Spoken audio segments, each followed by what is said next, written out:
Saludos amigos, bienvenidos al segmento educativo Reimagine Esports.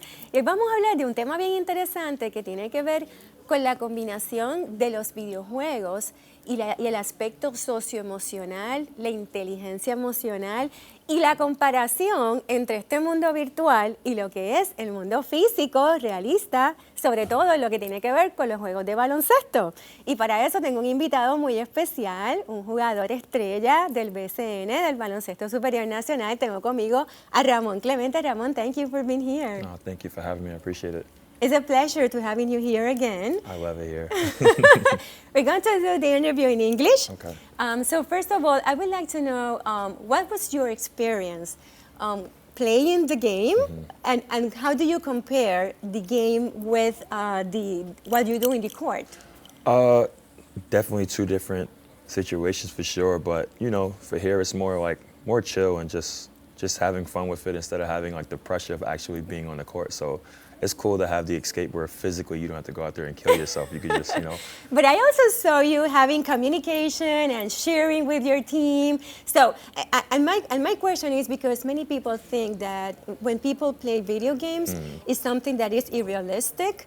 So I saw you, doing things that you also do in the court. So what's the mechanic behind what you're doing in the game? What is compared on So the court? first and foremost, it's strategy, and everybody's with the same goal. We're trying to win, and there's no better feeling than getting a win with coordination with your teammates, whoever's on your team. So from there, same thing on the court. Just trying to be a leader on the court. Sometimes it's certain roles in the situation, and in that case right there, you try to pick your teammates up. We was messing up a lot, so to still tell each other like, yo, it's okay, don't worry about it. It was just cool, man. Yes, and that's like a real world experience, right? Yes. Right. So, and also, I would like to know what skills do you see that are similar in the game, in the video game, that you could apply to your real life performance in court? 100% communication. Strategy. For instance, like when we were playing, we noticed that they couldn't really shoot three-pointers. So what we were trying to do is everybody's trying to go in the paint to make sure they miss layups.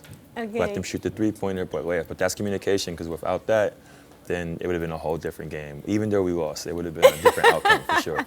That's really interesting because as I was talking to you behind the scenes, the developers are having like challenges with programming the video games because they want to make it more realistic since they're using artificial intelligence to build the players. Yeah. And we were talking about the Stephen Curry phenomenon. What's your perspective about that? So Steph Curry himself is a video game, but it's like if you really put it the way Steph plays, it wouldn't be fair.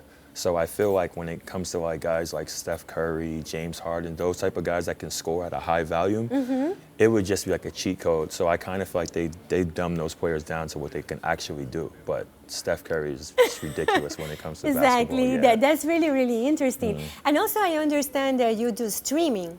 So how do you divide your time? Because many people will be asking how could be here a good player and be performing in BSN, but also do streaming and everything around that. I make sure when it comes to like basketball, I just put as much work in as possible, especially before the preseason, but even during the season. But at the end of the day, we're still human, and it can't just be basketball around the clock. So people just choose to do certain things at their time, and for me, I like to play video games. So why not record it, live on stream? So I just decided to like put a little schedule together with the little community that I have together now, and I just give them something to just entertainment for sure.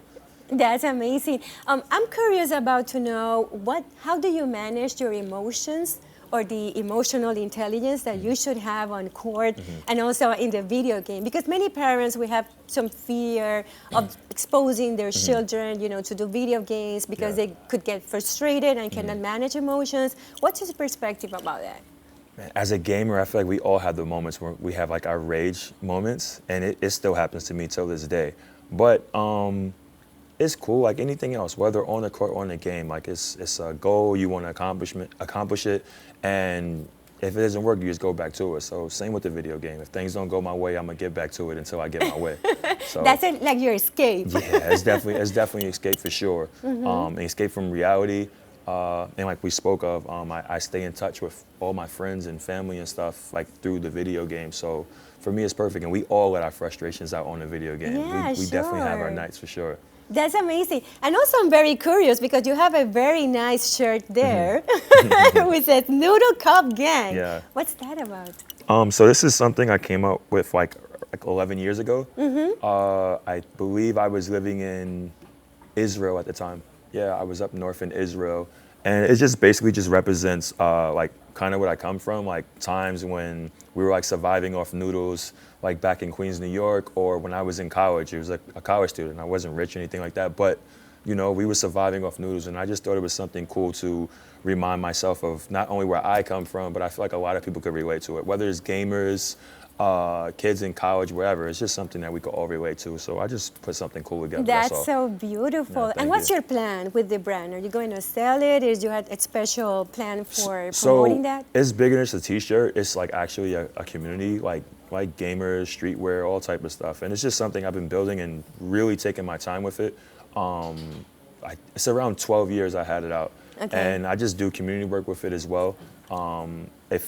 I think the first thing I did was I gave out a bunch of t-shirts to skaters in Israel, and Nahariya, Israel, up in the north part of Israel. Okay. And then from there, I just like added it to sneaker culture. I started putting out shirts to match certain sneakers and stuff. But it's more of a brand and a community more than just a t-shirt. Wow, that's amazing. Thank I you. really congratulate you for that, it. for your doing, because you're merging community thing with the gaming and also with sports. Yes, for so sure. you're like disrupting Yeah, the perception around trying that. to think out the box, Yes. for sure. Thank you so much, Ramon, for Thank being you. here. I appreciate it. Y ustedes, amigos, aquí tenemos una muestra de cómo podemos combinar lo que es una buena causa, un propósito con los videojuegos y ser excelente en algún deporte de lo que nos propongamos ser en la vida. Con esta reflexión, vamos a una pausa y regresamos al programa.